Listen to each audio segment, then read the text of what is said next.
Hi, Victor. Nice to have Hello. you here tonight. Nice to be here. Whoa. So, as I already mentioned, Coople wasn't your first startup. But your career actually started anyway different. You have an engineering background. This is correct, right? This is correct, yes? And then you did something for me, I would say, very special. You founded your own event agency. And this event agency was called La Folie. And if you don't speak French, La Folie means madness. Was this a time in your life where you were seeking for a little bit of craziness and madness? Or why did you found La Folie? Yeah, I think after so many years in consulting and working for corporates, I definitely needed madness.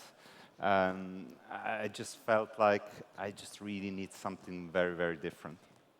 And so events and an event agency felt like this is going to be fun. And at the end, it was fun, but it was as well a lot of work, which was a bit surprising. And it was a lot of learning at the same time, because it was my first venture. I just realized that things just don't happen magically. You need to do them. I realized that even the small things just need work. And it was just a really good experience to start that way. And you actually told me before today, because we have talked to each other before that, that before La Folie, you have never organized an event before. Is this Yes, correct? yeah, that's the second madness in this context. I think for me, it was important to just follow whatever happens, the opportunity. And on the other hand, I felt like going into something I have absolutely no idea will give me the best learning benefit. And it definitely was, because nobody was waiting for another event agency. So it was a lot of learning about how to do things right, but it was as well about how to do things differently, because if you do the same like the others, there is no space for you. And you organized some very special events. Tell us a little bit about it. What was your favorite event that you organized? Oh, there are so many. I think we started with just public events, which were a bit of crazy parties, which were fun, but eventually not financially viable, and end up in the business world, where we managed to organize large events for ZKB, or we had just massage events in just forest environment. So we're trying to combine just different worlds and bring them together and just really do something special. And this was working out very well. And then you decided to extend the concept and you created a lounge. What was this lounge about? Yeah, that was definitely a madness, because we created this lounge during the event agency time. So I was working full-time at the event agency during daytimes, and then at night I moved to the lounge and did all the work there, and the weekends. So I felt like, oh, I'm young, I can do it all, but it turned out that even if you're young, you have a limit. And you also told me before that this was a time where you made some typical mistakes, not only working too much, but maybe you can share some of these mistakes and your learnings with us. Yes, so the event agency, I think, was a good success. The lounge definitely was not a great success, so we ended up closing the lounge because there were not enough people. Then we hired a CEO for the lounge. After just being too much there, we couldn't handle it anymore. But we didn't do the right due diligence, so we ended up just without CEO and without 50K in our cash, and we never saw him again. So I definitely learned why you have to do controlling, and I definitely learned that just doing your due diligence on people can be something very rewarding. Okay, that's very interesting to hear. Well, for me, an event agency, when I think about the business model, it's all about people, experience, meeting in person. But on the other hand, Coople is a total digital business model. Why or how did you come to that change? Well, I think in my heart, I'm digital, so that's my background, and maybe La Folie was more of an exception rather than the other way around. So I didn't know that La Folie is just a learning step to go somewhere. I didn't know where, but finally it was a learning step to get back into the digital world. And during my experience as a consultant, I had a lot of experiences where I just wrote very disruptive concepts for big corporations, and they ended up just implementing 2% of that. So all this great disruption ended up in just being some incremental changes in the product side. And I just felt, I just want to do it. I just want to do it myself, and I just want to experience how it is to just really disrupt something. And what is the main idea that you started with Coople? Well, the main idea was that I just felt that work is just not working in the right way. I felt that people had different requirements, different needs than what the market was offering. I felt that people wished that they could put their lives in the center and have work just adapt to whatever their wishes are. And all of that was missing. So I thought about, okay, what about bringing the just-in-time mentality into HR? And that's how I started. But at that time now, you're extended it a little bit. It's not the typical temporary job seeker anymore, or not just, is that correct? Yes. So I think from the start, we focused on something that typically in the recruitment business is definitely not something they want to do. So we focused on short-term and short-notice work, which is just the job tomorrow for 2 hours, which gives you just very little margin and a lot of hassle because you have all the work but no margin. And I felt like, okay, nobody cares about this side, and there is a reason for that. And this is a side of the market that can only be tackled by being fully digital. So we started in this niche play, and people laughed and just said, oh no, this is never going to work. It's just no margin, too much effort. And we eventually succeeded in doing that, and then moved into, let's say, the area which is more interesting, long-term jobs. We moved into full-time recruitment, and we are about as well to pilot a software as a service part. So just to make sure that you can manage your workforce within one tool, no matter if internal, external, or whoever is paying the salaries. Do you also find your staff for Coople on Coople? Yes, yes. We have a lot of people out of the pool. We even have a career path. So people start in different jobs within the company on a temporary basis, and then we promote them into different roles, into product, into sales, operation, HR. We have all of that. And we have people that just from very basic entry just become HR leaders. We have our head of HR, which just started in that way. Well, when I think of a typical founder story, or the story how co-founders find each other, well, don't take me too serious, but I have a sentence in mind like, my buddy and me, we met at university and then we had that great idea. But this wasn't the case when it comes to Coople. You had this idea by yourself and were working a long time on it. And then there was a point when you decided, now I need to search for a co-founder. So later in this process, what was your approach to find the right co-founder? Yeah, I think we could talk about love at second sight or so. Yeah. Now, I started the company with a co-founder, which then didn't turn out to be the right match. So we basically split, and it was just a very good and friendly split.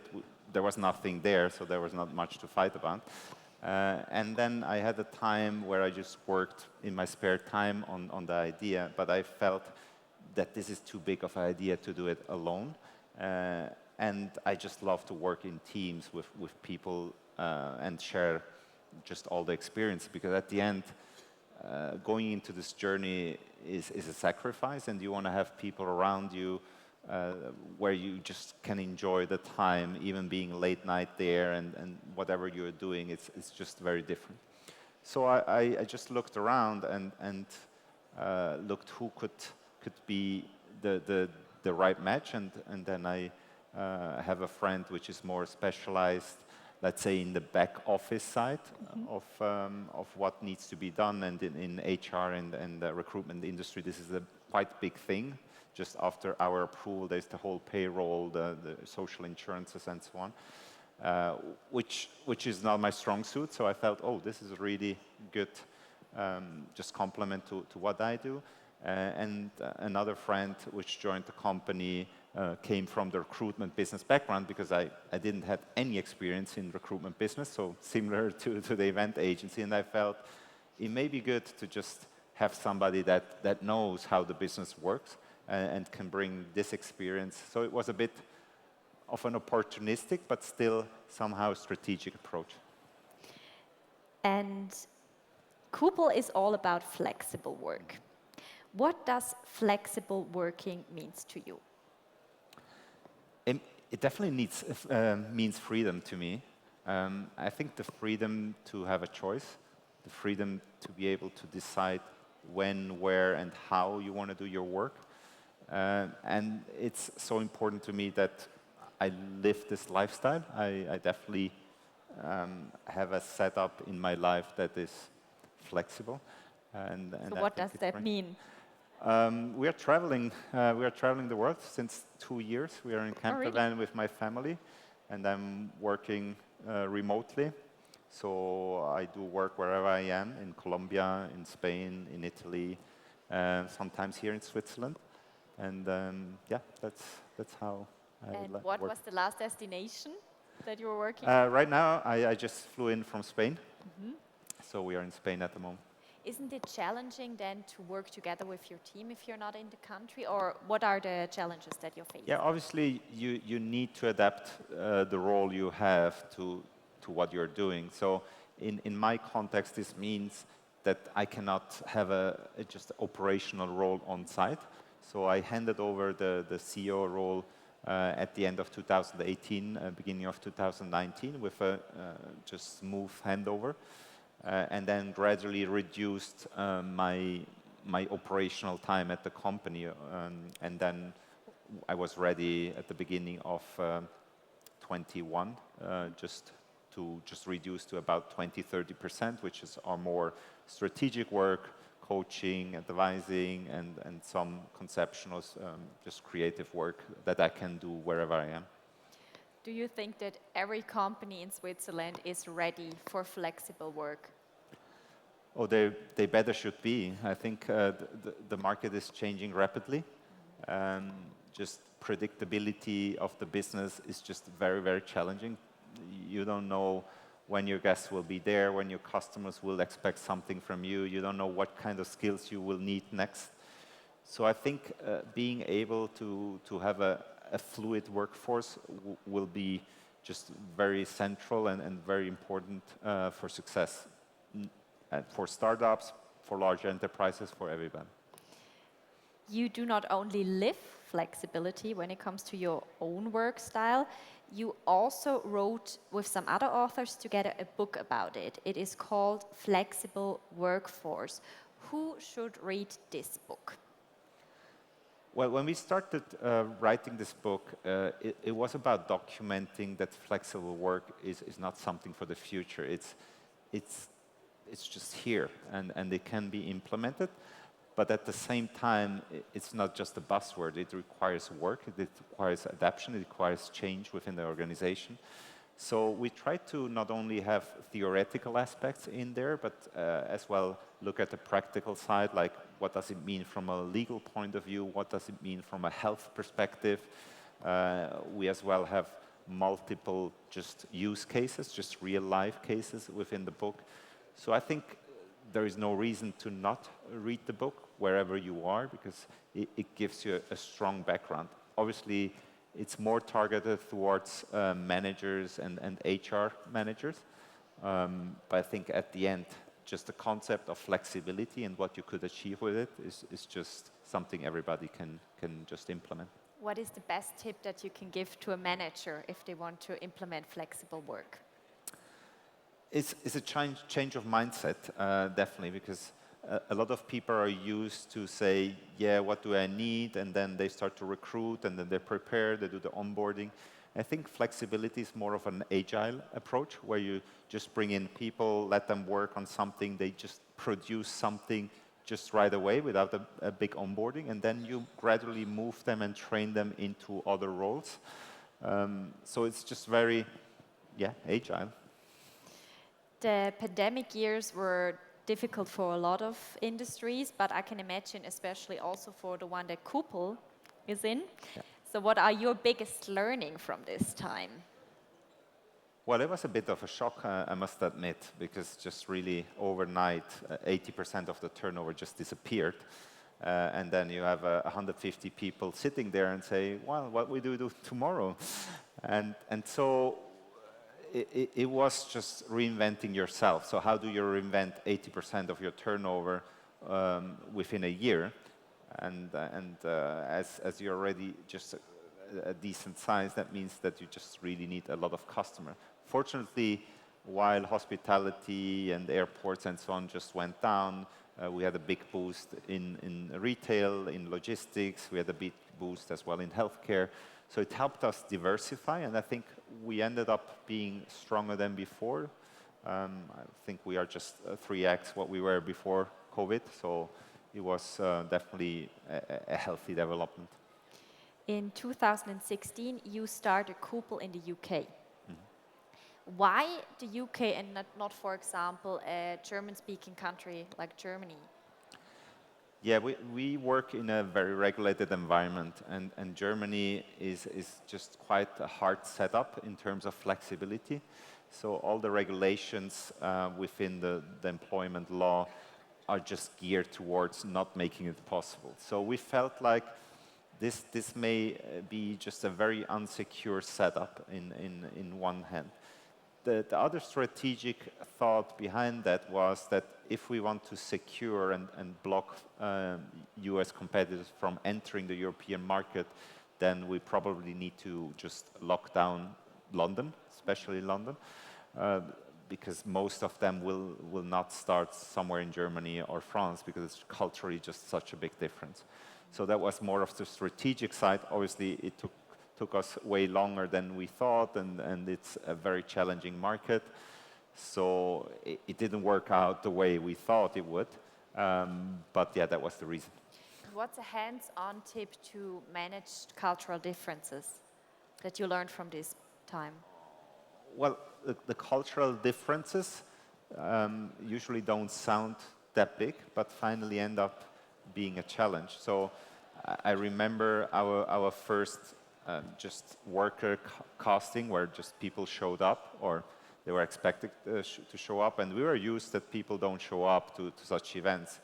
In Switzerland, you may expect like 5-10% that don't show up, but in the UK it was like more than 50-60%, and it was a bit of a shock that people don't show up. But at the end, I had to realize that it's not the UK that's an exception, it's Switzerland that's the exception, and so we had to adapt to that. We had to modify our business models. We had to develop the right tools to mitigate that risk and so on, and I think it worked out pretty well. So Viktor is not only a very flexible person, no, he's also a very spontaneous person. So, dear audience, I need some help from backstage with a microphone now. You have the chance to ask your question to Viktor right now.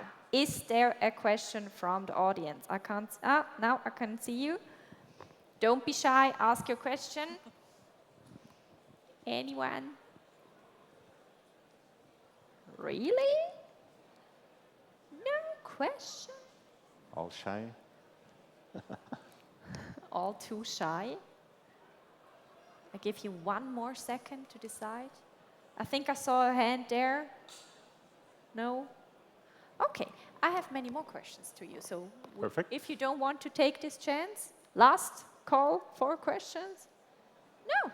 Okay. Yeah. Thank you, Alicia. I think we have one here. We have one. Oh, yes, please. Sorry, I didn't see you. Hi, thank you very much. My question is, how do you grow from 0 to 1? Not growing like crazy, 1 to millions, a couple of millions, but 0 to 1. I think it's a very incremental approach. So where it's just a lot try and error. And as a product company, the main goal is to make your user happy. I think we missed a few of these opportunities in terms of making enough rounds to make the products really good enough to scale. We scaled too early, and that cost us a lot of money. So the question is, what is one? From my point of view, one is product market fit, and product market fit is a bit of a moving target sometimes. When you may feel you're there, you may not be there, and if you think I should wait a bit, probably you're too late. So it's not a specific moment, but I think just the product market fit and the moment where you have paying customers which just want more, which just say, hey, I have friends, I want them to join your company or your product, and say, no, let's wait a bit, where you have this wait list. I think that's the moment where you may have reached one. Yeah. Thank you so much for your question. Is there another question? Yes, we have one here, last from the audience. Hi. So your product is about technology, not only like HR, right? Yes. So before you went into like having the technology, how long were you doing the things yourself? How long were like real people doing the connection between the like the job and the jobbers somehow? I think we started very manually. So what we built is basically the interface, and we told our customers we are fully digital workforce management system. And behind I was writing emails like crazy, and I was writing contracts and whatever was required. And then gradually we started to implement step by step the automation behind it, and change a system from a, let's say, more manual setup into a marketplace. And I think today we have areas which are just fully automated. It's just really a self-service system, but we still have areas which are manual, especially if you enter a new market, if you enter a new area within the job segment. So we are pretty well organized and automated in flexible work, temporary work, short-term and short notice work. But if it comes to long-term assignments, permanent assignments, then our system is not yet well tuned. That means manual work at the end. But I think as a product company, you are constantly in this mode until you have operational people, until you have salespeople, your product is just not good enough. Thank you so much for your question, and thank you, Alicia, for helping me out with the microphone. Viktor, what is your best tip that you could give now to someone who wants to start their own business? I'm currently just looking at different ideas, and I was asking this question to me as well. I think I'm just taking enough time to just really go through the market, see how others are doing it, why they succeeded, why they failed. There is so much knowledge out there just by looking around. And I'm sometimes surprised how little people look at all the knowledge that is there. And even here, a lot of great founders, a lot of people that you can talk with, just share your ideas, just tune them, make them work. And at the end, it's about resilience. It's just making it happen and adapting when things don't work out. And you told me a little secret of you. You told me that you have a little booklet where you write down all your ideas. You also wrote down the idea of Coople in it, right? Yes. So, I'm a super curious person. What's the next business idea that you have written in there that you want to share with us? No, I think there are a lot of ideas, and I'm lucky enough today that I have the freedom to test different things at the same time and just see what happens. So I'm just working with different startups and on other ideas. I'm working with great founders in the education space on Eduvo. I'm in some sort of medtech, just in terms of medication reminder with Tom medications. I'm supporting as well just very traditional players in hospitality, in digitalizing their offering, which is something quite strange, coming back a bit into the corporate world and just being able to drive change and digitalization from another angle as a board member. So I'm just in a lot of different projects, which I think for me right now is a great thing to have, because I can see so much opportunities everywhere by being a bit distributed, so that at the moment I'm more just limited by my wife, which tells me to not work so much.